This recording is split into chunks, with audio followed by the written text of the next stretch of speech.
di gunung urang cicing udag ku jelema, di leuweung urang cicing di udag, ulah aya hayang dibere, ulah hayang dunia hiji Allah as-saihu. Puasa teu dahar teu ginu mah gampang, tapi puasa ulah hayang dunia. Mantak lamun hayang luhur sahabat datang ka Kangjeng ya Rasulullah, kenal abdi mah ieu teh hayang luhur munggu Gusti ibadah. Abdi hayang dihormat ku jelema, ulah menta. Oh, ulah menta dihormat ku jelema. Satungtung sia menta moal dihormat jeung bakal dijauhan ku jelema. Kok kitu sia Rasulullah? Sebab dunia dipake karesep ku kabehan, sia resep atuh besi kacokot kan ku sia. Usahakeun sia ulah menta, bahkan batul mere ge, ku sia ulah ditarima coba ge, mun teh diudag ku jelema. Coba abdi rek meraktekeun, dipraktekeun ku sahabat teh. Masyaallah. Datang ka ngarumpul di sisi imah. Ya ini kamarana ieu kula ieu mawa ieu korma ieu mawa roti ieu mawa ieu hayang kadahar. Henteu aing mah teu hayang, geus teu hayang ari tuh henteu imah hayang kadahar bae. Wow, antri jelema. Mun kuari antri ka Haji Pendi ditarima ngawarung. Aing teu kudu balanja ceknya lah ieu. Allahumma sholli ala sayyidina Muhammad wa ala ali sayyidina Muhammad. A'udzu billahi minasy syaithanir rajim.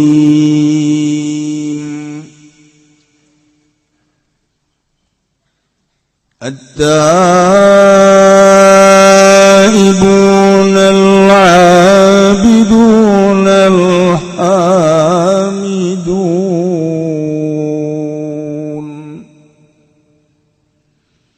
السائحون الراكعون الساجدون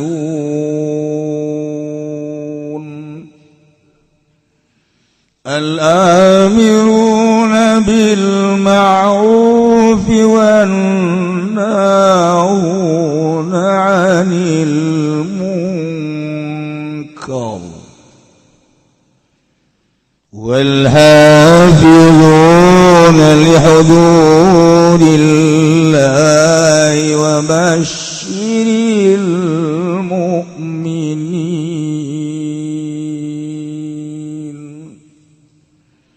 Wallahu a'lamu bimuradi at-taibun al-abidun. Nyaritakeun jelema mukmin anu bakal dibere surga ku Gusti Allah teh aya 8 rupa. Nomor kahijina at-taibuna mu'minun anu tararoba tina kasalahan-kasalahan mumpung urang masih keneh dibere kesempatan ku Gusti Allah. Ulah sok adigung-adiguna urang pake tobat ka Gusti Allah. Nu paling hebat jam 3 peuting. Paling hebat. Setengah 3 hudang mandi wudu salat Allahu Akbar 2 rakaat langsung diuk merenung kesalahan-kesalahan. Geus pokona mah bisa dirasakeun lamun urang jam 3 merenung kesalahan-kesalahan. Sapoe 2 poe 3 poe 4 dicoba. Tobat ka Gusti Allah dengan renungan-renungan peuting. Leuleus. Kana hate urang teh leuleus. Teu aya we panas-panas, teu aya. Tenang. Ibu. Nomor keduanya al-abidun anu aribadah. Masya Allah. ibadah teh ibaratun anil ihsan bi fa'lin musyirin bi ta'zimillah ta'ala ala aqsal wujuhi fi ta'zim.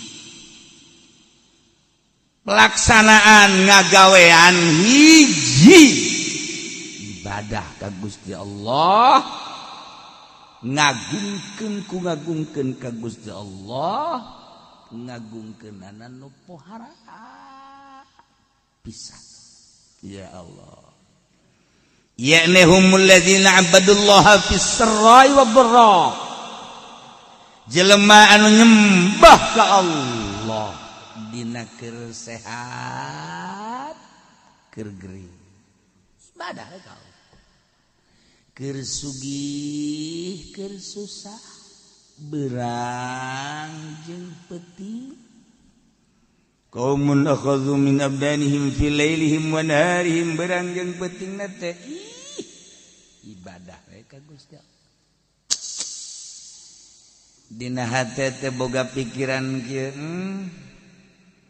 aing teh eueuh tadina ku ari aya nu ngaayakeunna Allah, Maha Kawasa Allah pangeran aing, geus aya aing dihirupan ku Gusti Allah. Ya Allah ya Rabb, alhamdulillah abdi teh dihirupan ku Gusti, dulur abdi tetangga abdi nu sebaya jeung abdi geus baralik abdi masih kena dihirupan, tur dibere sehat, batur maya nu bengek, darah tinggi dan lain-lain sebagainya, tapi abdi mah dibere sehat. Gusti, ieu abdi teh sehat, abdi hirup, abdi segala rupa pake ngabakti ka Gusti. Naon ku Gusti dititah? Salat lah insyaallah letik perasaan salat. Puasa ya sapira puasa kecil sama puasa. Tahajud ya sapira tahajud tuh kan. Sedekah Gusti abdi mah jadi kanikmatan sedekah. Ngeunaheun perasaan sedekah teh haji kobok itu mah nyantun yatim piatu asal aya indungna be nikmat.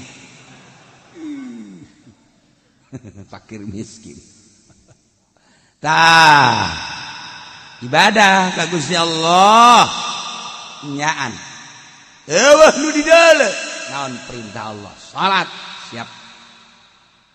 Urang kan ibadah teh ku ari mah berat, asa beban. Taat perintah syariat. Keur ngeunah-ngeunah urang diuk ngadenge suara azan Allahu akbar di dalam kurang jam asa naik ngawuduk cikemeh salat ih cepet amat ngapain ngadenge aja ngapa ngadenge azan teh eta digerokeun ku Gusti Allah kan hakikatna mah eta beres azan aya babaturan din saya kira di mah aya ieu milu jeung aing enak namang iya motor kan tadi teh geus ditawar 10 juta belah ditulis nawar 12 juta jadi lamun jadi mah geus 1 juta eta masjid teu kadeule leutik masjid teu kadeule sakitu buat dayana teh diliwatan bae teu kadeule padahal adzan teh Allahu akbar 2 juta anu kadeule capek ibadah ka Gusti Allah langgat den sia kana di mah emang enak motor kieu teh kan ngawar 10 juta dibelah itu geus aya nawar 12 juta jadi lamun jadi urang sing 1 juta milik moal ka mana tetep urang salat heula diudag-udag ge lain milik mah lain bae sanajan teh diudag aya milik mah milik tapi tetep urang kudu salat. Ayo salat jeung aing sia moal rebon nu di laut geus aya tulisanana nujang urang ka jenting di timur tengah kudu datang ka urang.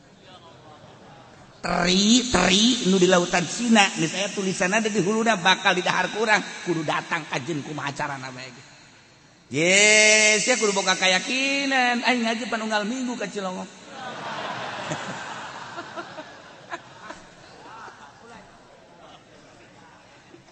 Babaturan lana teh kieu din sia deuk salat bae geus aing mah deuk teh heula bae ieu mah lamun teh mah jadi 12 juta atuh sia mah atung jatuh milu geus paman los tas blang aing mah sapira duit 1 juta tapi aing ieu ninggalkeun berjamaah sabaraha ganjaranna leg-leg ku sia 2 juta loh ngomong doang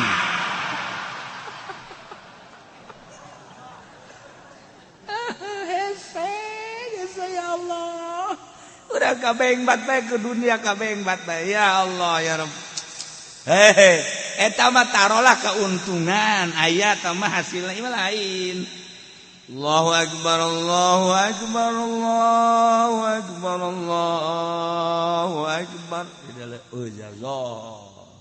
siap-siap jangan dekat masjid jol bae baturna Waalaikumsalam kawana teh mah yang kapanggih bae jeung sia cle bae di kopi aju aing teu mau rokok kebeneran atuh pangmeulikeun heula dibelikeun plak eta pan uplek tah ngarokok ngopi ngarokok deureus rokona tinyana mah pun ti urang keneh aju terus bae salat geus ka mana bae eta kan rugi jasa coba lamun hebat bae kieu ente mah kopi ieu ieu ka kieu gampang urang ngopi ngapa ngarokok tapi urang salat teh lah berjamaah ya tuh salat panjang keneh waktu teu bisa aing mah ieu lamun teu berjamaah ngageter hirup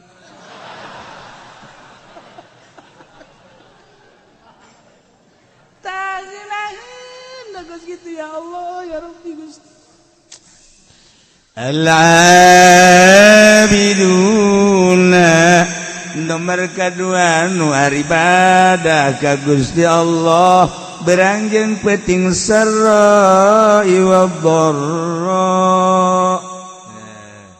keur boga keur teu boga tetep ibadah ka Gusti Allah sehat jeung gering tetep ibadah ka Gusti Allah berangjeng peting tetap ibadah ka Gusti Allah tentu ku Allah engke bakal dicoba sia teh ku aing dicoba keur loba mah ka aing ibadahna para cik ku aing dikurangan ku ari dagangna merosot ekspor impor geus eueuh ku ari bahan bakuna geus eueuh properti ting jarungkal ku ari toko kitu keneh Indomart ge geus tinggal bangunanna doang sabar subur ge buarali karyawana cingluh ge kuari geus hampir-hampir goyang ayo sia dikaluar-luarkeun karyawan mulai cak karyawan teh aing geus ngaji tetap aing geus ibadah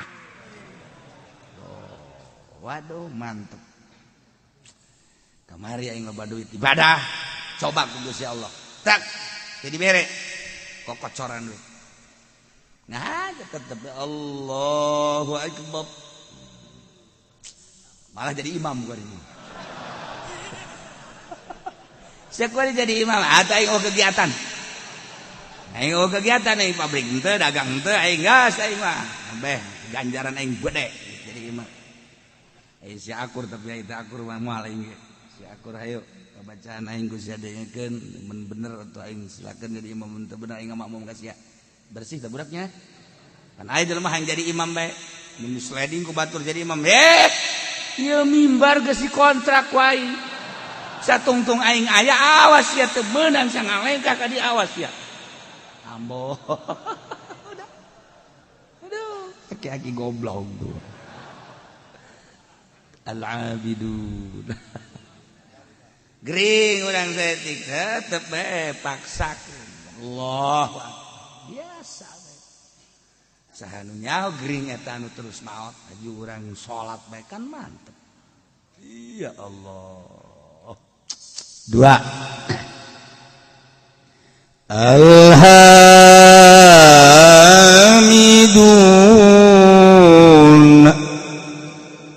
anu mararuji kabeh ka Allah ala kulli hal setiap situasi jeung kondisi kumaha bae selalu muji ka Gusti Allah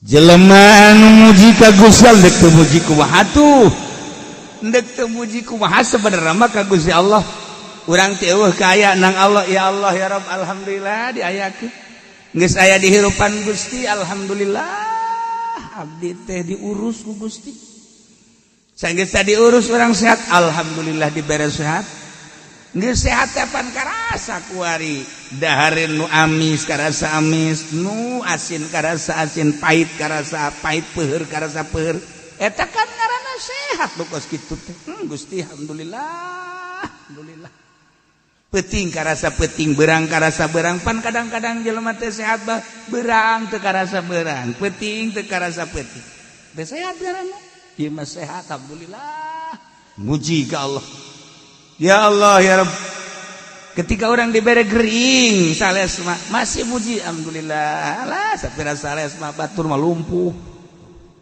urang dibere laleles tapi bisa kere lempang alhamdulillah Gusti kakarek dibere leles batur mah geus teu bisa lempang dibere orang geus teu bisa lempang alhamdulillah Gusti batur mah teu bisa diuk abdi mah diuk bisa keneh bisa urang teh mah diuk tuh kan bisa diuk tapi teu bisa lempang alhamdulillah batur geus bisa diuk-diuk acat bari mah bisa ngedeng doang tapi robah mah bisa batur bae teu bisa robah-robah acan abdi mah ya alhamdulillah ngedeng mah bisa robah bisa ngomong mah ngeunah kadak dibere pararanas beungeut bae ge batuk saeutik maju bae teruskeun salat neng bilang aing mah geus baal salat bongan ku Allah dibere gering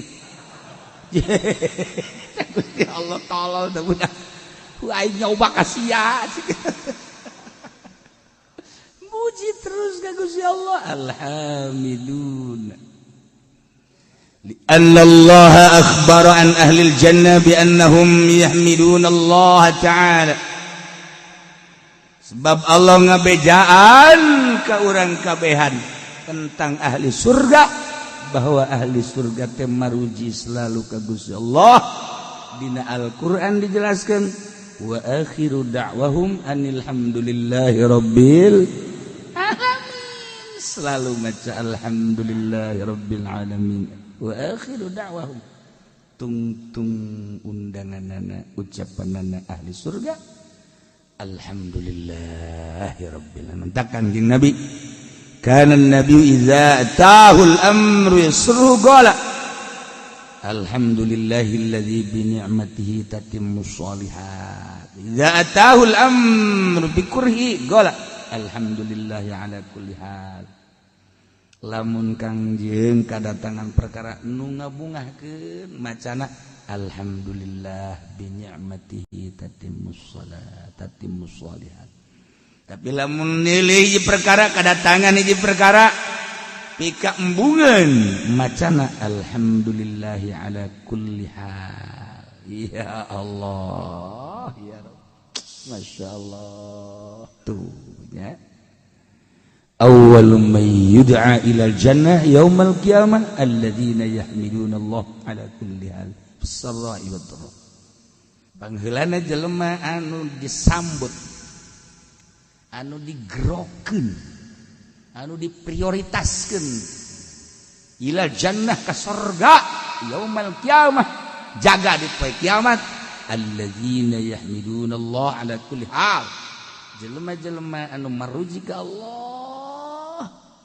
tina setiap tingkah fisarra'i wad-dharra kabeh ge atuh Allah tinggal muji bae geus ka Gusti Allah mun hayang pangheulana digerokeun ka surga geus bae urang selalu bersyukur muji ka Gusti Allah dengan bahasa alhamdulillahirabbil alamin sok biasakeun ti kuari hiji at-taibun dua al-abidun tilu al-hamidun as-saihun nomor kaopatna as-saihun teh ditafsiran ku Imam Jalal as-saimun nu pararwasa kabeh ya Allah padahal asal nama saihun teh anu nyuk suruk berangkat ninggalkeun lembur dalam rangka ibadah. Bahasa kerenna mah berkelana. Tapi berkelanana lain yangan ani. Ieu mah berkelana. Si seuri heran aing mah. Ieu mah berkelana ibadah. Ya Karim, ya Allah. As-saihu. Jelema-jelema nu ninggalkeun lembur ibadah ka Gusti Allah. Keberanian si Imam Jalal nafsiran as-saihun wa as-shaimun. Lantaran jelema anu puasa teh kapan ninggalkeun kangenahan dahar, kangenahan minum, kangenahan jima, kuninggalkeun dahareun inuman jima, maka sarua jeung jelema anu beberangkatan ti imahna. Ketika jelema berangkat ti imahna menuju satu daerah, eta teh kapan ninggalkeun kesenangan-kesenangan. Sapoe dua poe mah kadang bekal aya keneh, 3 poe 4 poe bakal aya keneh. Tapi kabelah ditu mah lazat adalah geus bekal. Ketika geus bekal nyana tawakkaltu alallah. Na eta saihun nu puasa ge kan kitu. Sanajan teu ngomong ka Gusti Allah sarua jeung kieu Gusti, abdi teh ieu teh dibere sehat ku Gusti. Tapi abdi ayeuna erek ninggalkeun heula dahar, ninggalkeun heula nginum, ninggalkeun heula pamajikan jiba moal. Lantaran abdi teh ieu teh rek berangkat ka Gusti, ieu mah hayang menang ridho Gusti. Padahal mah dahar halal, minum halal, jima halal. Tapi abdi hayang ngadeukeutkeun diri melalui pepegatan ala kadar datang ka magrib. Ai geus magrib mah abdi ge eta mah qada. Daharna ge eta mah nu biasa sapiring jadi 3 piring. Ai sia naonan goblok cek Allah. Ai ini pepegatan ulah rosa teh gatu magribna. Hampura bae Gusti mah. Tah eta kan pepegatan dagarana saihun. Oh, jadi atuh majaz. Majaz lah cek ahli bayan mah. Teh saihun. Wow, gede ganjaran anak. Senin, Kemis, atau Rajab, ya saihun sepuguh Ramadan, sorga, ya Allah, sakitu ge di bejaan, komo mun teu beja, engke sia mah nyedekeun ka aing di akhirat, nyedekeun begitu ku malaikat ditimbang, balu puasa Rajaban, bongan ki uci teu ngabejaan, mana tak ki ucina tolol ya. Aing ke di akhirat di demo ku sia. Aing kitu mah geus ngabejaan. Aing datang aya naon. Jojoakan aya naon. Hah? Teu dibejaan, teu dibejaan naon. Bosor aja. Ulang ngirung atuh sia ngomongna. Sia ulang ngirung ngomongna itu.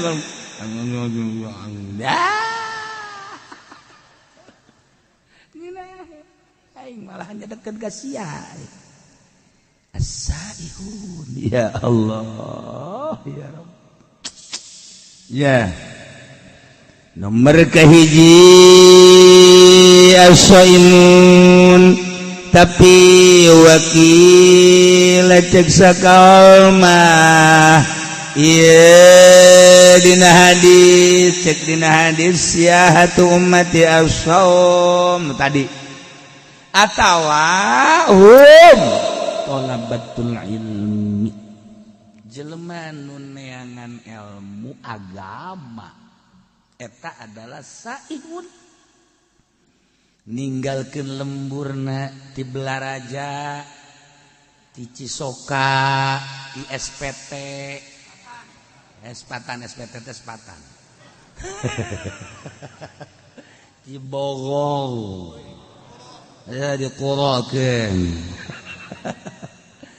Suka taneuh, nah, suka bumi maksudnya, pandi gelang raka naringgalkeun lembur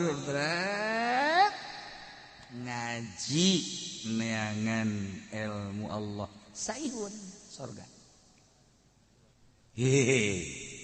Eta keur carita masih keneh saprovinsi urang lewat Jawa Tengah, Jawa Timur, makin jauh makin gede ganjaran. Wah, cenah urang mah kamisro. Wah, habis di jero. Cangro kacang di jero, sukro suuk di jero, babari comro oncom. Urang Sunda mah babari. Nyieun ngaran teh babari cilok, aci dicolok. Cireng aci digoreng ya, babari jasa jasa. Waduh, nyieun ngaran sadaek-daek bae. Hah, aya deui basreng, bakso digoreng. Macam-macam disebut jauh, tinggalin zaman.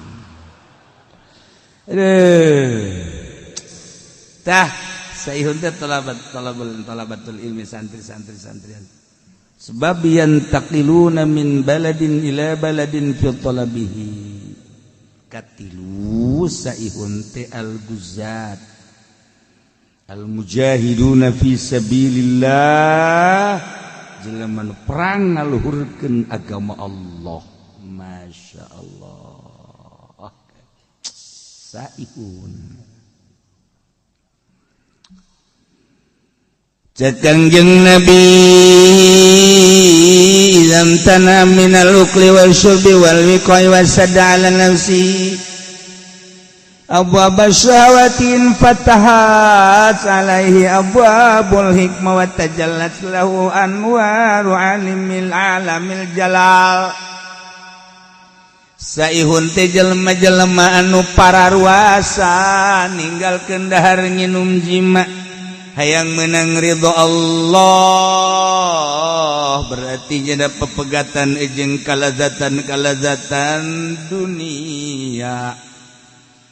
Di mana-mana jelema nahan dahar nahan minum nahar jima jeung nahan jima jeung pemajikanana nutup lawang syahwat. Kangjeng Nabi eta teh bakal infatahat salai abwabul hikmah, bakal kabuka lawang-lawang hikmah wa tajallat lahu anwaru alamil jalal, bakal ebre cahaya alam jalal. Mentak cek Kangjeng Nabi leuletikana kieu bae heula, man akhlasa lillah arba'ina sobahan zaharat yanabi'ul hikmah min qalbihi ala lisan. Saha jelema anu ngamurnikeun, ngaikhlaskeun, ngabersihkeun tina dahar nginum jeung jima puasa 40 poe bae bakal zaharat yanabi'ul hikmah, lahirlah sumran-sumran hikmah timbul tidak kolbukna bakal kana lisan. Engke lisanna bakal dibimbing ku Gusti Allah sebab kolbuna bersih 40 poe. Ulah dahar ulah nginum ulah jima jeung pembajikan 40 poe 40 peuting paeh bisa. Lain hajulah sakaligus peutingna saeutik bae berang tapak ngaran tapak. Ya Allah ya Rabbi abdi teh terik belajar tapak we dina bulan Rajab teh di pepegatan heula jeung sangu jeung nginum jeung jima peutingna ala kadar be urang teh lobakeun tafakur ka Gusti Allah tadarruk ka Gusti 40 poe coba ge. Ieu cak Kangjeng Nabi man akhlasa lillah arba'ina sobahan 40 poe bersihan zaharat yanabi'ul hikmah, bakal lahir sumran-sumran berhikmah. Geus omongan urang teh anu tatadina ku pamajikan tilok didenge ku ari mah didenge. Tatadina pan pamajikan ka batur mah daek kadang kana kasale mah tilok. Asal-asal ki ngomong mah ngajebian deh. Songon gitu banyak pun orangnya. Coba ge 40 poe urang tapak. Beuh pamajikan ge ujianna nampe di urang. Coba Kak. Ngomong sih Kak abdi asana rindu. Masyaallah eta bersihan 40 poe. Saihun ngaran. Masyaallah. Jadi kena lamun geus berhikmah min qalbihi ala lisani atuh payasiru minas saihin fi alami jalalillah al muntakilina min maqamin ila maqamin wa min darjatin ila darjatin. Jadi kena kasub kena nanya ngalalakona fi alamir ruhaniyah mindahkeun alam jasad ke alam ruhani atau kudu ditapaan. Iyalah ngaranna saihun.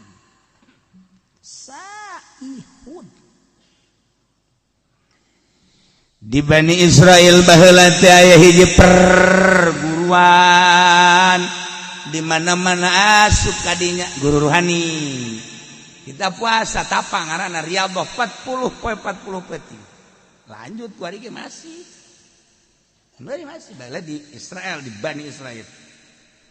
Asal geus tapa 40 peti delejeung degena berubah. Ambeuna berubah. Kuari geus jadi aya di alam ruhan. Hebat eta perguruan. Perguruan ruhani mun kuari thariqah nu asli. Nah, aya hiji jelema asup kadinya. Eta teh bagi teh tukang zina. Lacut mabok. Aing asup ke perguruan ieu lah. Riyadhah nya 40 penting biasa bae cara itu sesuai jeung aturan guruna. Baturna lah lulus nya mah henteu. Batur lulus nya mah henteu.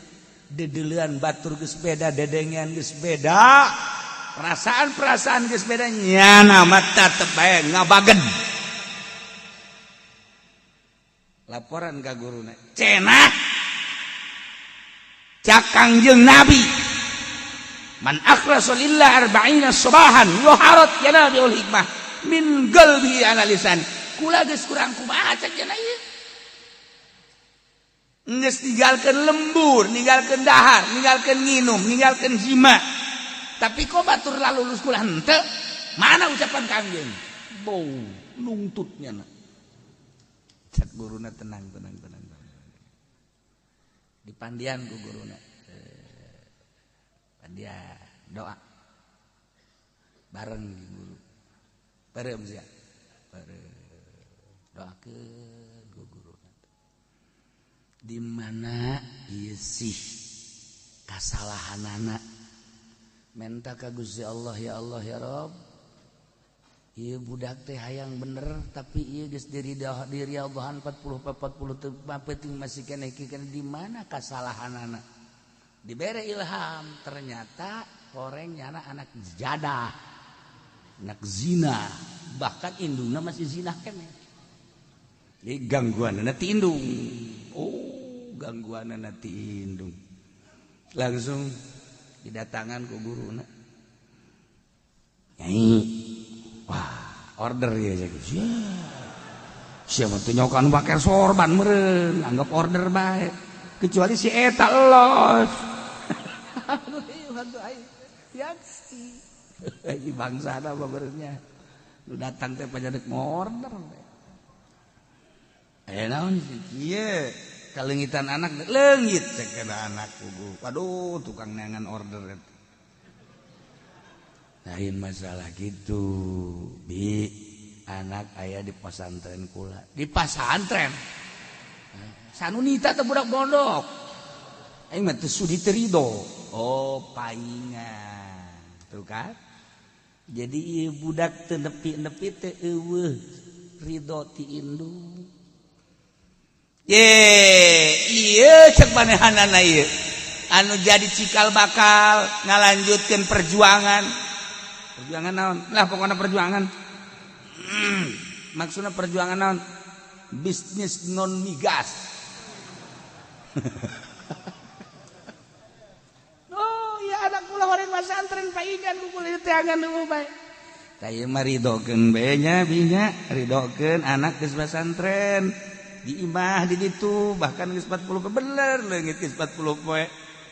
Ieu ngajakan apa hayang sorangan manehanana hayang mengabdikeun diri ka Gusti Allah lantaran kaya miskin beungar nu kukumaha ge bakal paeh becek man lah mani ngabdikeun diri bae ayeuna riadoh masyaallah teh budak ku suci-suci teuing pikiranana padahal dibere dahar tina hasil non migas tapi ya budak naon gitu jadi bagus itu diridokeun atuh geus ieu sabodo jana deuk ibadah mah ka Gusti Allah balik deui geus diridokeun ngadoa deui memeh ngadoa cik anakna mama abdi kuari geus berubah pemikiran abdi dedeulana indung tah diru jadi urang deuk usahaan mentek ngajejes indung ditoler-toler mah urang dek naon indung tak indung pengabdian urang ka Allah tapi wasilahna kudu aya ridho indung birrul walidain masyaallah cak guru date sia kudu perasaan we kuari mah geus hayang naon cenah hayang jeung Allah tah eta geus teu hayang diberenan teu hayang atuh mah geus jeung Allah tah urang teh ibadah supaya datang ka dinya tah supaya datang perasaan teh jeung Allah urang mah dongeng doang pan atuh dongeng doang mah riadoh henteu naon henteu kita puasa Senin Kemis bolos kita puasa Rajab bolos kita Ramadan hampir teu kumaha asa Masya Allah indah ya ka makom ruhani urang puasa beta puasa nyetikan tapi dahar mah dahar tetep minum tapi saeutik oh beda ge perasaan lain deui dedeulan lain deui aju embung ka mana-mana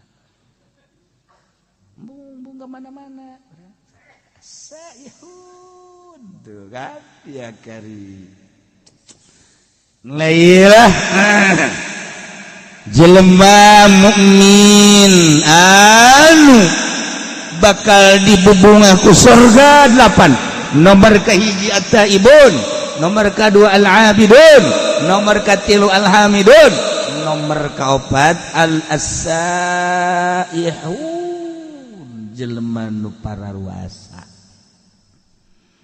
ninggalkeun kalazatan dunia menuju ridho Allah atawa talabatul ilmi ninggalkeun lembur demi untuk meraih ridho Allah melalui ilmu Allah teu asup salian teh ilmu Allah mah ilmu teh kan kabagi dua aya ilmu dunia aya ilmu akhirat nu dimaksud di ilmu akhirat ilmu dunia mah kacau bae ilmu dunia nama ilmu dunia nu lain ilmu akhirat ilmu dunia kacau ieu bae ilmu akhirat tah atawa guzat al mujahiduna fisabilillah mantap Kangjeng Nabi Isa disebut Masih Saihun Masihun Isa Al-Masih Ibnu Maryam Isa Masih teh nya nama teu boga tempat Kangjeng Nabi Isa mah teu boga tempat tinggal matak leumpang we terus mah dakwah terus Masih Ibnu Maryam teu boga tempat mantak urang kuari riweuh amat teu boga tempat bagi kudu membingung Kangjeng Nabi Isa mah teu boga bogain sajengkal-jengkal aja ya Allah nu laloba ge ditaringgalkeun ku urang geus itu urang kumaha Allah bae cenah dibere alhamdulillah teu dibere alhamdulillah tah supaya datang ka dinya tah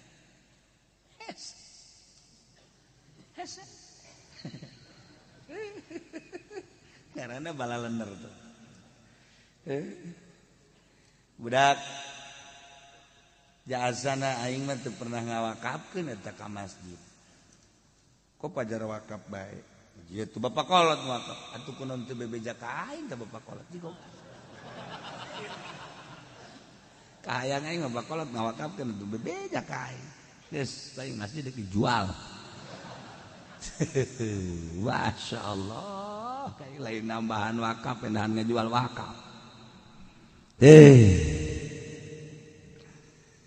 Lalakon lamun geus nyaritakeun alam ruhani, teh kapan kudu aya anu ngatur tentang ruhani ngaranna eta teh ilmu batin. Nu ngurusan ilmu zahir mah gampang kadeuleu kumata, tapi ngurusan ruhani mah anu bahayana jelema anu encan usul ka Gusti Allah geus milu-milu ngurusan batur ngabeat tita zikir milu thariqah ka manehanana dengan catatan kena mayar maharna make emas. Goblok meureun.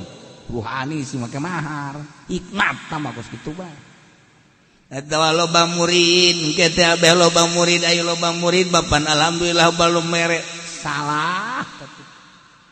Atawa aing mah yang loba murid teh lain masalah aya dibere abeh agung abah agung aing kulobaan mangke. Salah. Nu mentak mun encan usul ilallah ulah osok ngabeat batur. Sorangan deh heula. Sorangan geus datang ka mana perasaanana aju aya tanda. Jelema nu geus usul teh aya tanda minimal 3 tanda minimal. Geus teu bisa dibohongan. Geus ketika aya jelema nu ngasup-ngasupkeun thariqah, saha guruna anu? Kan aya tanda. Aduh, karunya amat eta. Takabur teu budak. Ngasup-ngasupkeun thariqah. Ih, cek janekeun ibadah ka urusanana aya syariat mah syariat. Eta thariqah mah lain. Kudu geus usul. Ya tuh usul nu nyaho tama iwal ti Allah. Pan aya tanda. Tangkal ge dipelakeun sirungan kadeuleu ku urang sirungan. Ajo kembangan kadeuleu ajo buahan. Atuh sarua teh ge ku ahli mah kanyahoan. Tah, ieu kan ku ari loba thariqah kajajaden. Main beat bae, make emas sekali beat 10 gram atau sapi hiji. Teu mah ilmu jurig teh bagus kitu mah. Atau nanti ceri bakalah asal balai zikir bae ulah atas nama thariqah. Setungtung make atas nama thariqah make aturan. Ikan dek mindahkeun alam tina alam jasad ke alam ruhani. Kan di alam ruhani urang urusan roh. Tinggalin ke bakalna jasad. Zikirna ge kan urang teh kuari mah zikir ruhani, geus lain zikir jasad. Geus lamun zikir ruhani engke urang bakal ngelengan sebab asbab dibawa kana roh. Geus kudu anu ngabimbing. Ieu teh bas sudah asa yahu. Jelema anu ngalang-lang buana berangkat ninggalkeun jasad ndek menuju ruh as-sai'un. Batak di manaan as-sai'un. Pasti atuh sorga ieu mah jelema. Sorga. Neangan kuari urang teh anu bebeneran deuk ka Allahna.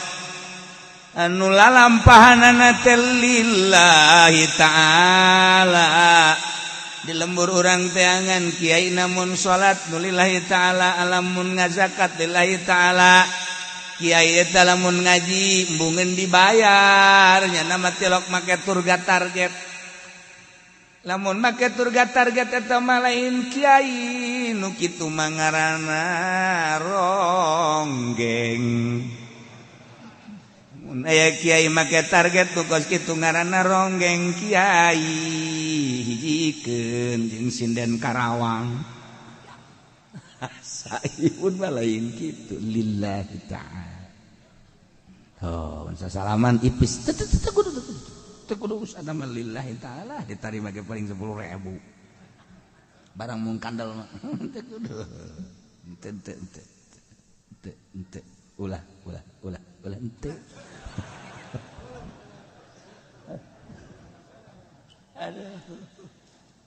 La ilaha sa'ihud ya.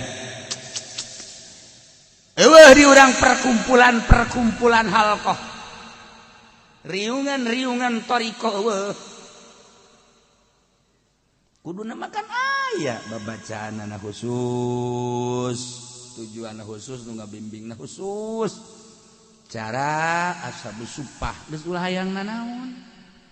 Geus abe ulah kabita neuleuh motor, teu kabita neuleuh mobil, teu kabita neuleuh jabatan makomo. Hiji we Allah. Lah cenah kiai ulah kos kitu cenah ngomongna kumaha cenah mun jelema kos kararitu engke ieu sanu ngurus nagara. Ulah waka ngomong kitu sia. Teangan aya nu daekeunna goblok. Ye ulah sok aju ulah ngomong kitu cenah kiai beusi jelema kararitu kabeh. Ulah waka ngomong kos kitu aya nu endegna. Je digantung sia ku aing. Teu sok arep ngomong kitu atuh cenah lain syariat Kangjeng Nabi cenah kos kitu mah kumaha lamun jelema kararitu kabeh. Ayo saha nu endegna? Saha nu endegna ayo. Ninggalkeun warung, ninggalkeun toko, ninggalkeun tani, ninggalkeun bisnis, ninggalkeun pamajikan, ibadah bae ka Gusti Allah. Aju cek cenah ngomong atuh mun kos kitu kabeh teh mah ulah waka ngomong kos kitu kabeh sia we endeg ka moal. Tembak siapa ini? Parangsana naon beureuh. Hese ugu. Pan Kangjeng Nabi mameme diangkat jadi rasul teh hubiba dibeke ka resep kola. Nyepi heula Kangjeng Nabi teh dibere embung babarengan jeung makhluk jeung jelema teh dibere embung ngadenge suara-suara jelema teh dibere tebet tangah hiji jeung jelema teh hubiba ilayal khala resep nyepi datang ka Kangjeng Nabi teh naek ka Guha Hira sorangan memeh diangkat jadi rasul teh mawa bekal Kangjeng Nabi teh Zamzam ala kadar roti ala kadar korma ala kadar pertama Kangjeng Nabi teh di ditu teh kan saminggu naik deui ka ditu teh jadi 12 poe naik deui 15 poe dibere resep nyorangan di Guha Hira teh eta gunung teh can pernah katincak ku jelema Kangjeng nu ngamimitianana masyaallah kan ibadah bae ka Gusti Allah teu hayang ngadenge suara-suara studi ka Gusti Allah lempeng ka Baitullah ibadah tahanus ngaranna dibere resep kos kitu nu mah tak wajar lamun malaikat Jibril datang sebab keur nyorangan urang mah kuari can pernah riadoh di pondokna ge di pondok modern boga jaringan organisasi barang datang ka imah deuk urusan agama ti mana horeng tai podol sero teu pernah tapa ieu di pondok pesantren Salafiyah bae kuari geus unu tapa komo di SMP lain soreng senawiyah maksudnya lain ulah tapi lain di urusan agama tama administrasi ulah dipotong atuh kiai sekaligus ngomongna ke admini jeung terasi kan jadi beda ubah aing bae aing ngomong tah engkena jadi kada demes kana dunia kada demes engkena kada dunia lah cenah kiai henteu ieu mah deuk nyon pondok pesantren modern tapi teu kada demes kana dunia nonggeng aing mana jelemana beungeut lah kos kumaha kiai Salafiyah hese ngariung asal teu dibere berkat bae haju bae ngahiung ulah sok kasinggung iya udah nyaritakeun ge lain nyinggung hese maksudna hese mantak neangan kiai nu asup ka Golkar lillahi ta'ala mana coba kiaina mana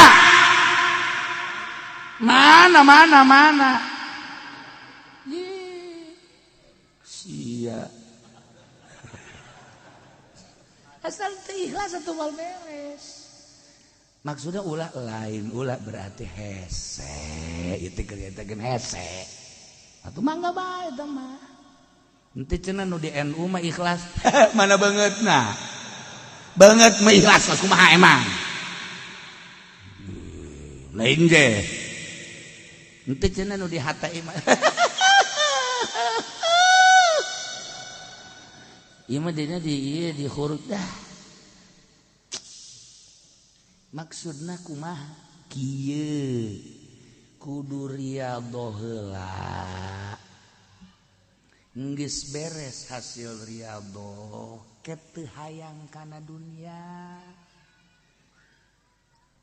nafsuna geus bisa dielehkeun hasil riyadhah hiji waridu di deuleu agama mangga deuk dicing di NU macang caya ndek boga organisasi mangga ndek di HTI sakae ndek di hurud di Muhammadiyah sabodok geus ikhlas jasa aja deui mah ndek di Golkar bae lantaran ieu mun kiayan mangga asal ulah resep geus kana dunia demi agungna bangsa jeung nagara aing dek cicing di Golkar aing dek nyieun yayasan teu hayang aing mah kana dunia ieu mah bener-bener kadidik atuh tuh kan hasil riyadhah heula engke karasana mah niat jelema lamun geus tersep kana dunia urang hayang deukeut tapi lamun resep bae kana dunia urang embung okos ka Habib baheula mah urang resep jasa ka Habib teh lantaran teu resep dunia ya sing iki mah mengkonon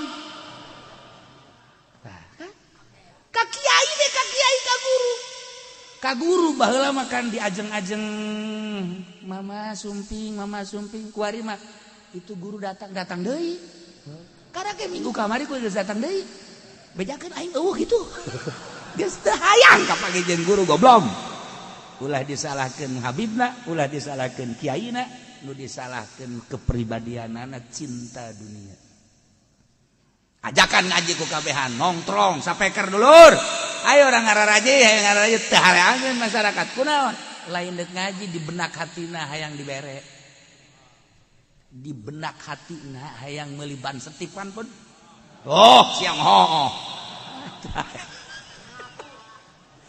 bersihan riyadhah ngaranna sok geura di gunung urang cicing udag ku jelema di leuweung urang cicing di udag ulah aya hayang dibere ulah hayang dunia hiji Allah as-saihu puasa teu dahar teu ginu mah gampang tapi puasa ulah hayang dunia mantak lamun hayang luhur sahabat datang ka Kangjeng ya Rasulullah kenal abdi mah ieu teh hayang luhur mungguh Gusti ibadah abdi hayang dihormat ku jelema ulah menta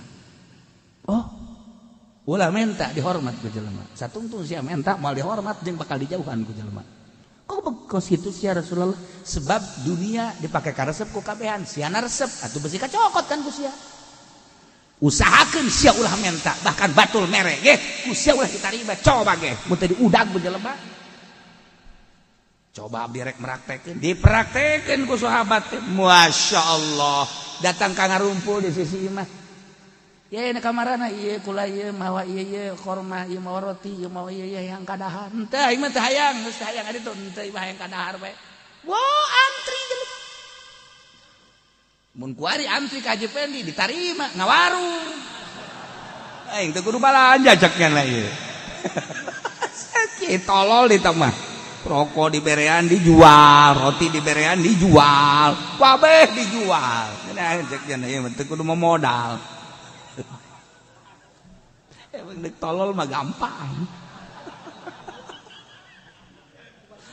asayuda hese asayuda teh ye kudu berangkat madak di manaan ku aso imun teh eta teh lain sembarangan nomor kedua talabatul ilmi santri eta kan santri teh ninggalkeun lembur jauh ka dulur ka indung ka bapak sanggeus cicing di pondok ngaji bae aju indung jeung bapana kadang-kadang pohoan nu kuduna masa bulan dikiriman depan mah poho sebulan setengah can dikiriman depan eta budak mado terbengkalai tadi pondok teh ya Masya Allah nyana ge ngalamun be aing siboga bapatan teh ye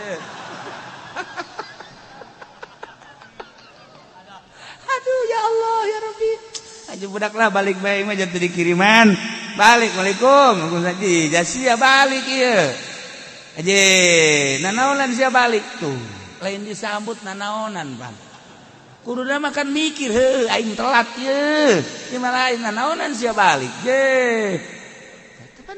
ente lamun nyeri hate anakna kulantaran anakna geus nuju leuna Allah gas aing mah geus kajen teu dibiayaan ka Gusti Allah ja kiaina ge mere dahar ieu ka aing tungtuna mah neumleukeun we Pak tak ieu lah badal ini pegatkan tina segala mah teu gede ganjaranana masya Allah puguh guzat mah ieu mah teh dibandang as-shaimun as-saihun lalakon ibadah ninggalkeun alam jasmani menuju alam ruhani ieu carita tafsir as-shaimuna di jero deui atuh eta teh tadi ngalep ngaranna sakumaha dongeng tadi raki'una sajidun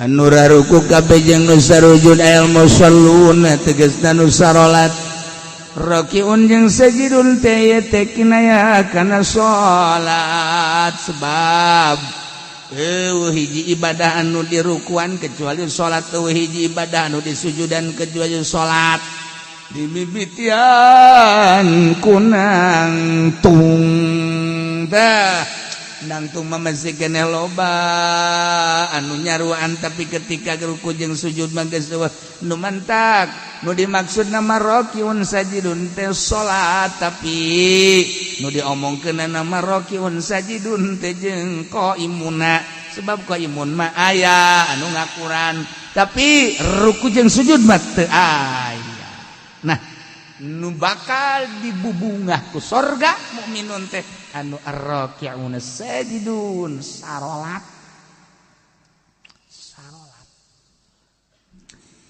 salat teh maksudna manem bongkeun katawaduan ka Gusti Allah lantaran awalul maratibit tawadu lillahi ta'ala al-qiyam awalul maratibit tawadu lillahi ta'ala warruku wasatuha wasujudu goyatuha nangtung awal darajat DPDP ka Gusti Allah ruku pertengahanana sujud puncakna Masya Allah jadi salat eta adalah nudukeun kana kudu tawadu ayana dina sujud tawaduna adalah sujud geus kudunya watuh annal maksud minus shalah nihayatul khudu wa ta'zim kebanggaan di diri urang adalah beungeut awak urang teh anu dibanggakeun ku urang beungeut sebab iyalah nu paling dihareup boga sinar beungeut teh jeung boga harisma urang lamun neuleuh beungeut spm beus serem atawa beungeut jawara mata beureum kumis mablang jagot sempong awak kuru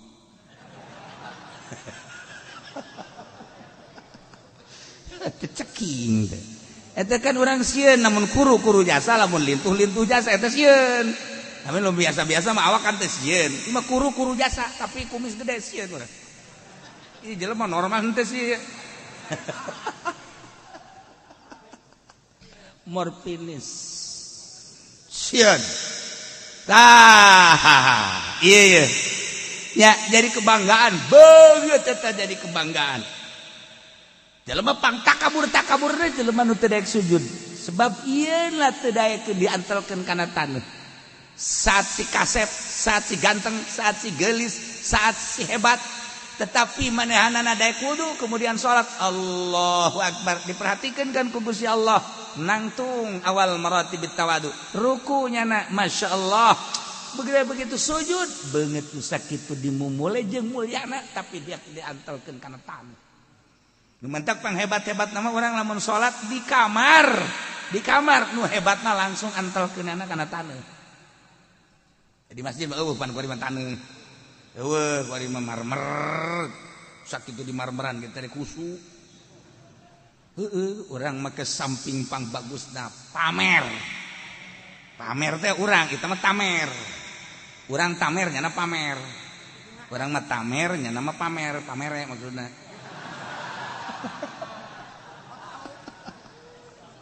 samping nupang bagusna baju nupang bagusna sajadah nupang bagusna ya di jero masjid nupang bagusna kopeah nupang bagusna geus kabeh pang bagusna salat apa ngajamin husu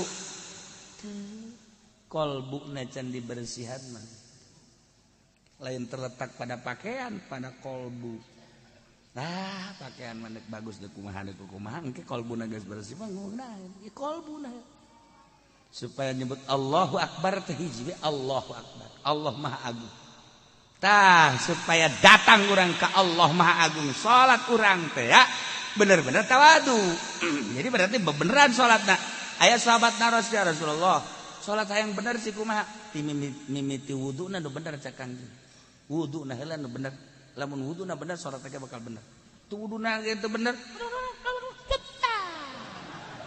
sakumaha papatong hisang ieu wudu teh salat teh wal bener wuduna heula nu rapi hadirkeun beres salat ngiraheun bakal ieu kahuswanana engke ku Allah dibere aqrabu ma yakunul abdu ayakuna sajidan pang deket-deket da kaayaan hamba keur sujud ka Allah ketika urang keur sujud deketnya sarta ka Gusti sebab urang dek nempelkeun beungeut kana taneuh mun deuk menta urang keur sujud ka Allah keur sujud Kangjeng Nabi kakuping doana la usyi sanaan alaika anta kama asnaita ala nafsi keur sujud Kangjeng Nabi a'udzu keur sujud Kangjeng Nabi a'udzu biridaka min sukhtika wa bi mu'amatika ridha mu'afatika la usyi sanaan alaika anta kama asnaita ala nafsi Kangjeng Nabi keur sujud kan maca eta ya Allah ya Rabb urang ge bantak naon sih urang keur sujud majikan kan ngadengekeun wah kaji kunaon ceri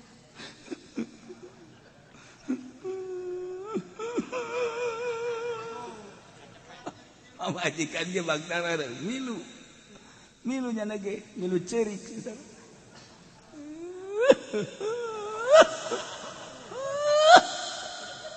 ajeuna urang hayang ceri bae sia naon milu ceri di kakak itu cerik bari sujud hayang naon goblok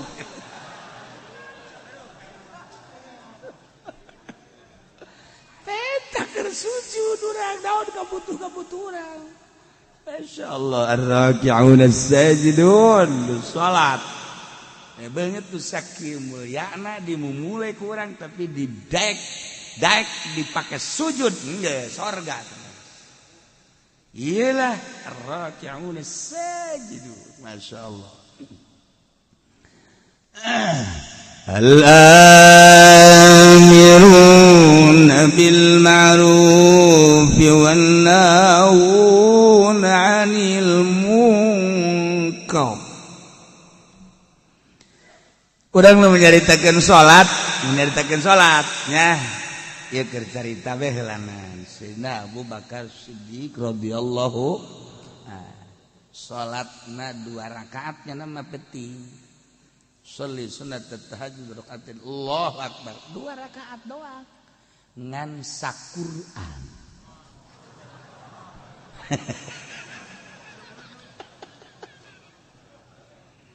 bismillahirrahmanirrahim Alif lam dzalikal kitabul la raiba fihi hudal lil muttaqin alladziina yu'minuna bil ghaibi. Ruku engke wal yatalattaf wala yusyriku ahada. Allahu akbar.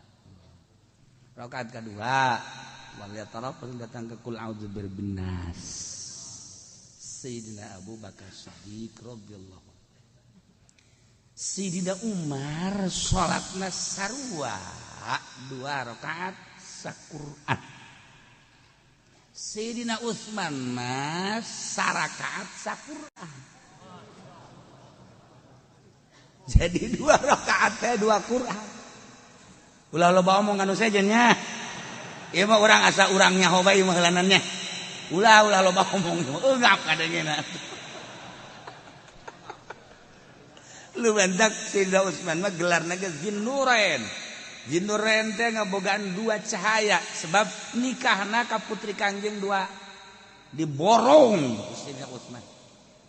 Ye, Ruqayyah pupus nikah ka Ummu Kulsum. Tak Ummu Kulsum pupus nikah ka Siti Ruqayyah. Eta Sayyidina Utsman mentak Zinnurain perintah ku Gusti Allah, ti Gusti Allah kawinkeun deui ka putra Anjeun Muhammad. Sebab naon? Salat tahajudna sarakaat saquran. Jadi 2 rakaat 2 Quran. Percis kos urang mah kitu.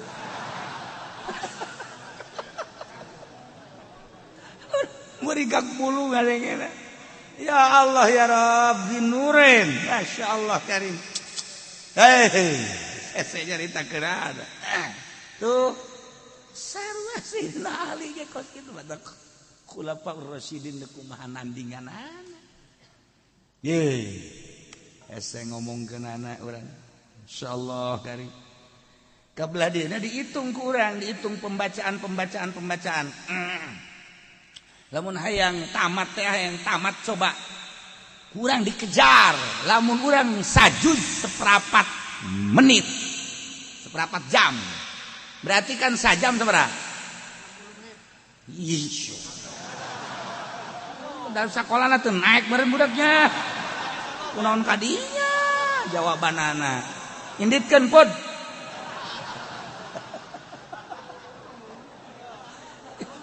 Jadi berarti sajam sabaraha? 4 juz. Sajam 4 juz. Jadi lamun 60 juz teh ya. Lamun 60 juz sabaraha jaman?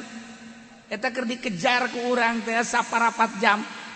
Nah, lamun hayang rineh kan setengah jam, kurang sajuz teh setengah jam. Sok geura baca kurang setengah jam. Kula masuk ngitung, cek aing baca Quran coba ye. Lamun saparapat jam, wah bisa ngabuncal-buncal. Mus mun aya jelema tetet. Bisa kan capek, 20 rada deres, setengah jam normal. Eta nu lancar setengah jam normal. Aing nginaheunana mah atuh sajam. Lamun sajam sajuz. Atuh berarti lamun hayang 60 juz? 30 juz. Tambahan lah. Lamun maksudna dua kali tamatan tah, sarakaat. Diudag kurang. Jadi berarti 60 juz, 30 juz. Eta kan hese tah. Ngudagna moal ka udag. Udah geus kurang mal bisa nuturkeun Sayyidina Utsman, Sayyidina Abu Bakar Siddiq. Mal bisa. Oh, nyana mah lain alam ieu. Ngalengkah ke alam ruhani. Okos azan Ki Bilal lamun didengekeun ku urang 60 km kadeng. Ki Bilal suarana. Allahu akbar. Allahu akbar. 50 kilo. Kadenge kaserang berarti. Coba Haji Pendi tidak azan. Ayo coba. Di luar eta ngadenge bae kotok anjing bikeun ka sia. Kotok batur. Bilal 60 kilo Masya Allah karim. Moal bisa diukur kukumaha ge eta mah suara karomah tah mah. Suara karomah jelema keur ngangon kararieu bae. Jelema anu keur di sisi jalan kararieu nu di imah kararieu Ki Bilal eta begitu adzan Masya Allah. Eueuh nu teu ngajawab buah beh dihitung 30 kilo. Suara karomah tah mah. Kuari ge urang bisa make HP. Streaming. Bener teh ngomong eta streaming. Tama baju awewe streaming. Aduh, Gusti Allah. Ieu keur carita karomah mal ka udah urang teh batu geus alam nang. As-saihun ar-raki'un as-sajidun. Aduh, masyaallah. Pokoknya orang nyaritakeun sahabat-sahabat tentang maca Quran. Urang geus tinggal tabena bae mangga hese. Urang hayang istiqomah bae hese maca Quran. Al-amiruna bil ma'ruf wan nahuna 'anil munkar. Anu bakal dibere pangbubungan surga teh mukminun anu selalu merentahkeun kahadean. Ma'ruf nomor hiji adalah iman, merentahkeun iman. Wan nahuna 'anil munkar, anu ngalarang tina munkar. Hulu munkar adalah kafir, berarti merentah iman ngalarang kafir. Eta kapan pang gede nah pagawean. Lamun urang nita iman ngalarang kafir ka jelema nu kafir, timbul bakal naribut. Nanti jawab perangan. Al-amiruna bil ma'ruf wan nahuna 'anil munkar, perang ka jeung hukum lagi. Hiji-hiji atuh. Hiji-hiji heula. Al-amiruna bil ma'ruf, merentahkanlah kahadean. Dimimitian ku marentah iman, beladi tula marentah ulama maksiat, marentah kana keadaan ibadah. Wa nahuna 'anil munkar, yang berat mah nyegah tina munkar. Entak lamun teu disederhanakeun ribut diunggal negara kajian kumaha sebab ieu perintah amr ma'ruf nahi munkar. Kuari dibalik kuari mah amr munkar nahi ma'ruf. Dari boh. Merentah munkar, ngalarang ma'ruf. Wari dilobah, wari ya Allah ya Rabb. Geus urang aya mah sabisa urang bae, amiruna bil ma'ruf sabisa urang, naon nu urang bisa diparentakeun, jeung naon nu urang bisa dilarang. Cara urang bae melalui pengajian, melalui rajaban, maulidan, jeung sajabana urang terapkeun al-amiruna bil ma'ruf wan nahuna 'anil munkar. Sabisa-bisa urang sebab teu bisa kuari melalui birokrasi di negara, geus leupas negara tina amar ma'ruf nahi munkar. Lepas. Nyana mah geus teu urusan amar ma'ruf nahi munkar, geus leupas. Masyaallah, karim lepas. Urusan ananya nama APBD, APBN, proyek. Urusan agama. Sementak ditegoran ku Gusti Allah, banjir, angin, gempa. Tegor ku Gusti Allah, ulah kamalina anteuing sia teh hari rub teh marukan kumaha. Kos pangeran bae sia. Aingin langit, aingin bumi, aingin sia, aingin Quran. Usia ditoler-toler. Aing na aya, sia ngeunanyeun aing, podaran sia ku aing. Dialingan ku Allah. Baji. Dialingan deui ku Allah, ayo gempa. Elingan deui angin. Urang zikir teh keur waktu aya gempa bae. Subhanallah. Eureun bae gempa seserian deui. Banjir. Subhanallah. Masyaallah. La ilaha illallah. Eureun we banjir. Eureun deui. Sak Allah teh banjirkeun deui kitu ku aing ieu. Teu ditahayu ibadah ka Gusti Allah. Jadi pamarentahna eueuh we deui nu nitah. Eueuh nu nitah, kembalilah kepada Allah. DPR teh endahan pasini be, nyung pasini. Hayu nitahan coba tuh. Ditahan babalik ka Gusti Allah, lobakeun istighfar. Jadi orang ngeunaheun gitu tang ngadengena. We nu ngahayu-hayu kejadian alam. Asal banjir kejadian alam, gempa kejadian alam, angin kejadian alam. Kabeh kejadian alam. Kanu bogana ka ditu. Masyaallah. Ya al-amiruna bil ma'ruf wannahuna 'anil munkar. Wal hafizuna li hududillah.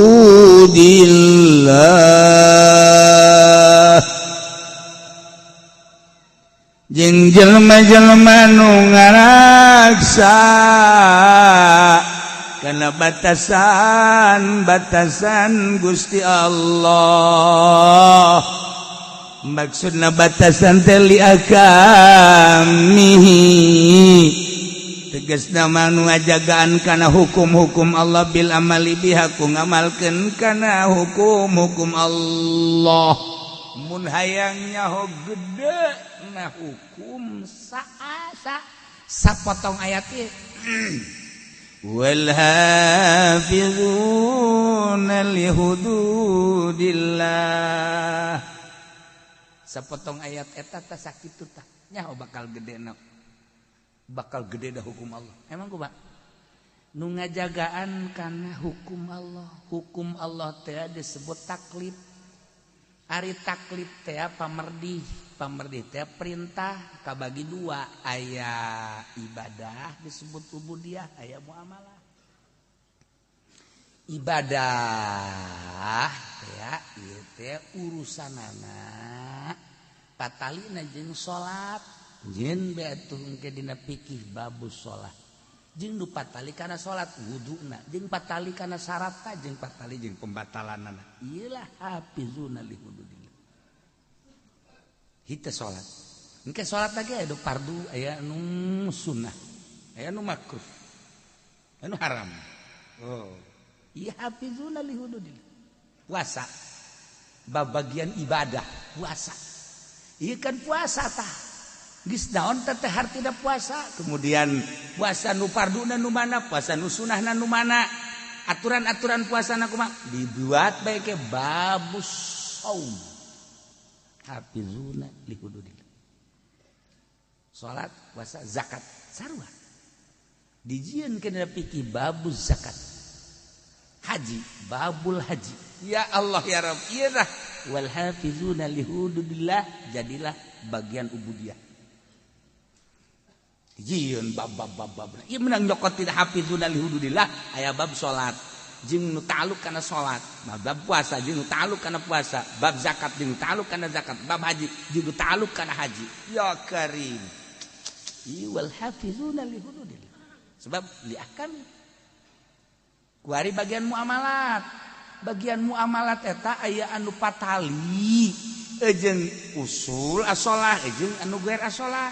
Nu asolah ieu adalah bagian kana hawasul khamis. Panca indra teh kabagina 5 atuh panca teh 5 indra jadi indra nu 5 mana hiji-hijina mazuqat rasa malmusat ieu tah masmuat ieu tah ceuli masmumat ieu tah irung mubsorot ieu mata dijieun dina fikih engke nu patali jeung mazuqat patali jeung mazukat teh rasa berarti ieu urusanana kadaharan jeung inuman eta lah mazukat ayalah ke dipikir babut ta'am berikut jeung surbi-surbina lah geus lamun carita ta'am engke kabagi ka dituna aya nu nabat aya nu hayawan geus lamun nu nabat sarana pertanian kumaha eta pikih ka dituna lamun anu hayawan kabelah dituna engke aya anu hayawan urusan mencitna urusan nu dijadikeun udhiyahna urusan anu dijadikeun buronanana jeung sajabana dijieun engke babna tina madzuqat jokotna masyaallah isa potong ayat wal hafizuna li hududillah mal geus setengah magrib ayo sia madzuqat tadina pikir teh lamun urang ngarti mah ya ngarti oh iya babu ta'am oh bazukot berarti muamalah oh huluna namun urang nyaritakeun ieu teh babu saum oh ieu teh bab ubudiyah ngaranna tina wal hafizuna li hududillah berarti patali jeung puasa ubudiyah. Bedana muamalah jeung ubudiyah naon? Ari muamalah mah limaslahatin mar'iyatin lidin. Lain gitu lah limaslahatin dunyawiyah. Ari ubudiyah mah lain ka maslahatan bangsa dunia. Lain ka maslahatan bangsa do bal libasohila mar'iyah din. Balik ka maslahatan agama ubudiyah. Jadi nyaritakeun ubudiyah mah nyaritakeun kemaslahatan agama, ujung-ujungna akhirat. Langsung ka bajang patalina jeung urang mah doh disebutna. Urang nyaritakeun salat, urusanana pribadi urang jeung Allah. Urang nyaritakeun puasa, pribadi urang jeung Allah. Urang nyaritakeun zakat, pribadi urang jeung Allah. Urang nyaritakeun haji, pribadi urang jeung Allah. Tah, eta ubudiyah ngaranna urusanana pribadi, urusanana jeung akhirat. Tuh urusan dunia. Geus teu urusan dunia na engke patalina teh mah jeung hukum di mana-mana ka urusanana mun ngacaukeun karak aya sanksi. Muamalah mah urusanana urusan dunia. Ya, nu tadi tah madzuqat tina cicip rasa. Berarti kan urusanana dahareun inumeun. Kuari malmusat teh nu diragap. Nu diragap teh baju, taragapeun malmusat. Geus mana nu haram dipake jeung mana nu meunang dipake ya baju, pakaian. Asupna malmusat wal hafizuna li hududillah. Aya aturanna. Anu dipake ku urang teh aya nu haram, aya nu halal. Kitu keneh barang-barang malmusat, sendok, piring, pinggan, jeung sajabana barang-barang dapur, mana nu halal jeung mana nu haram istimalna. Malmusat karana termasuk awewe papa mana nu haram ditoel jeung mana nu wajib ditoel. Sia asal kos kitu be hudang dan aya nu haram ku urang diusapna malmusat tah deungeun aya nu meunang ku urang dicekel ka anak atuh ka dulur mah haram aya anu wajib ku urang dicekelna lamun nya anak ku urang ngagusur bae ka ieu geus teu kuat jasanya urang geus teu make calana ieu kula ieu eta eta malmusat ngaranna tah eta berarti kan babna bab wiko bab jima geus lamun bab jima marana malmusat kadituna eta kan beunana kudu aya bab nikah geus lamun aya bab nikah nu ta'alluq kana nikah babna engkena mahar bab imah bab kitu napakah tuh dijieun dan fikih tina malmusat. Kabelah dituna engke anu muzilah lin nikah anu ngaleungitkeun kana nikah tolak berarti engke ka dituna tolak teh kabagi-bagi bae tolak bain kubro dan sebagainya engke ka dituna aya anu ngaleungitkeun dengan cara sumpah ilah dengan sumpah zihar dan lain sebagainya eta pikir di huluna mah wal hafizuna li hududillah patalina jeung malmusat jieun babna sabaraha puluh kitab wal hafizuna mal anggeus datang ka magrib. Muamalah. Ayo sia. Karake madzuqat, nomor kedua malmusat. Nomor katiluna masmumat, nu kaambe. Naon nu kaambe ku urang anu halal, anu haram, anu makruh. Urang teh lamun nyium pamajikan diciumkan di ambean, sunah, menang ganjaran. Tapi lamun dihandapkeun bujal ka handap, udah coba-coba. Ambean ku sia.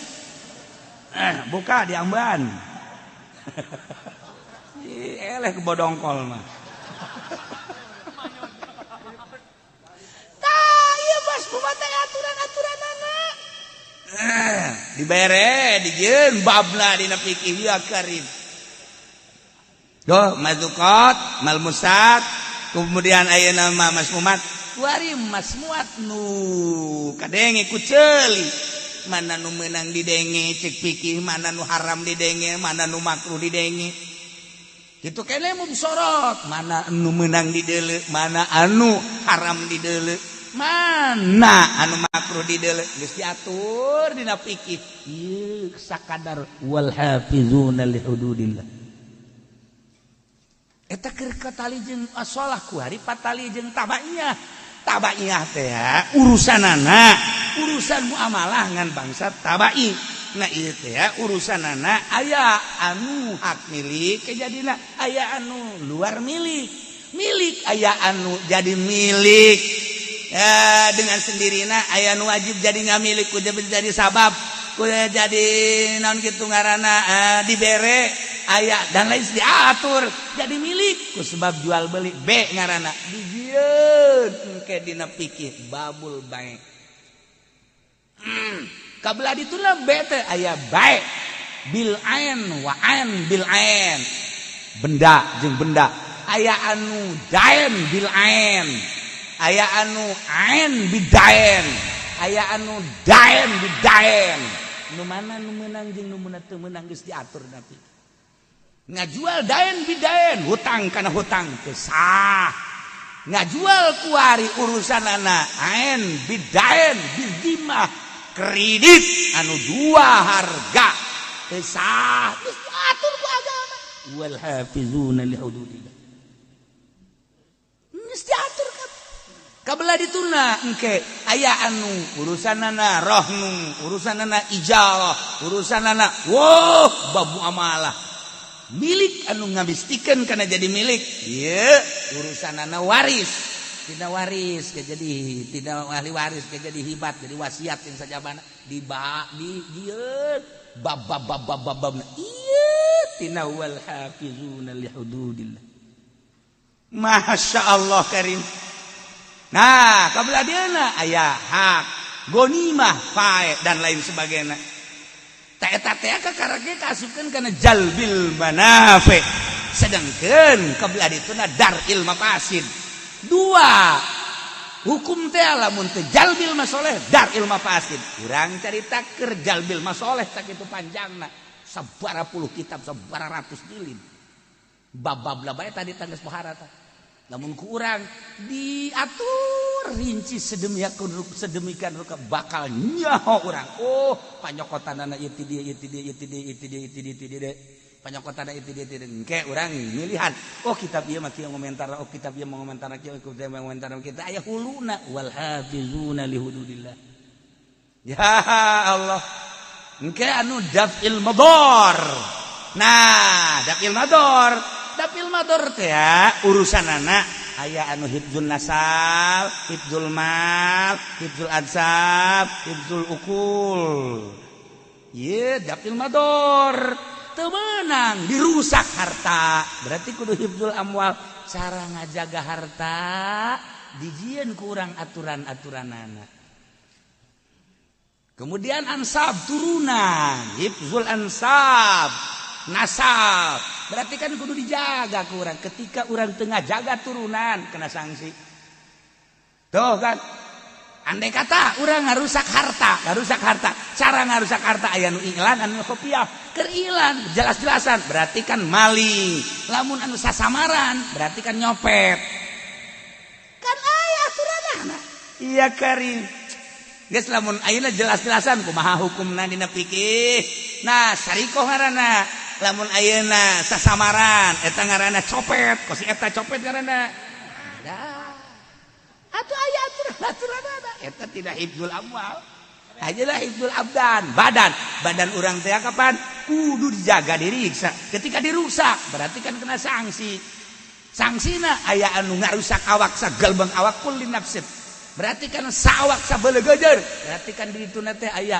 babna engke bab teh engke bab kisos bab had bab dan lain sebagainya lamun ba'dil abdan ngan curug doang ngan leungeun doang engke kan ti dituna berarti naon tah babna bab had jeung sajabana masyaallah hifdzul amwal hifdzul ansab hifdzul ukul akal teu meunang dirusak dengan cara kumaha bae akal dirusak teh mabok narkoba kena sanksi kumaha sangsina dijieun bab-bab dam ieu daril mafasid nah iyalah wanahuna wal hafizuna li hududillah anu ngajaga ngariksa kana sapirang-pirang batasan Gusti Allah tegasna mah ngamalkeun hukum-hukum Allah urang kudu sadar lamun cek agama haram geus bae kudu nemah haram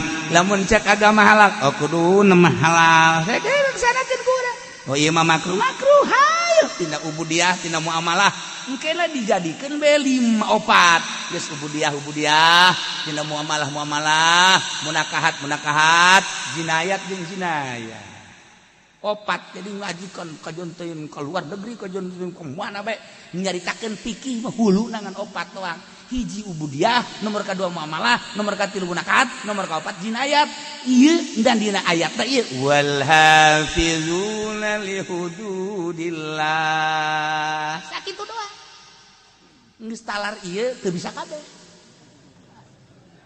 talar ieu teu bisa kabeh hese al hafizuna li hududillah ya Allah maha kawasa Allah maha besar Allah maha segala-gala Allah dengan sekelumit bahasa Gusti wal hafizuna li hududillah tapi kerangkum kabeh kerampid kabeh pikih sop pikih kabeh sadunya aya kabeh di jero ayat wal hafizuna li hududillah nu opat hulu teh tadi hiji ubudiyah dua munakahat dua muamalah tilu munakahat opat jinayah tidinya dijieun bab puluhan kitab disarahan deui ya Allah ya Rabb nu jelas mukminun anu wal hafizuna li hududillah ngajaga ngariksa ngamalkeun kana hukum-hukum Allah nyangakeun sadaya-daya kumaha cak Allah bae abdi bang geus percaya bae cak Allah haram-haram cak Allah wajib-wajib cak Allah sunah-sunah geus moal aya ruka-reka eta mah hawa nafsu teh mah nu kitu ngaranna cek Allah sholat wajib abdi bandek ngalaksana cek Allah zakat wajib abdi bandek cek Allah puasa teh Ramadan wajib bangga haji kitu kene ai lain dilarang mah ku pamarentah basa aya corona tuh bandek bae kita teh tuh nya henteu ka abdi mah ieu urusan-urusan dilarang soal jual beli berarti mau muamalah hambalayah muamalah kitu kene munakat mana kitu kene jinayat abdi mandek nurut bae ka Gusti Allah jahirup malila di alam dunia nah wal hafizuna li hududillah ngamalkeun kana hukum-hukum Allah ieu anu bakal menang pangbubung wa basyiril mu'minin bungakeun ku anjeun Muhammad para mukminin sarana bere bil jannati surga ya Allah mukminin lanu boga karakter at-taibuna al-abiduna al-hamiduna as-saihuna ar-raki'una as-sajiduna al-amiruna bil ma'ruf والناهون عن المنكر والحافظون لحدود الله etalah anu bakal dibere pangbubunga sorga wa basyiril mu'minin mudah-mudahan urang kabehan dibere bisa muka mata hati urang sehingga urang bisa ngamalkeun ayat at-taibuna sampai dia jeung urang nemah ka Gusti Allah Subhanahu wa taala hingga urang dibere ku Gusti Allah pangbubunga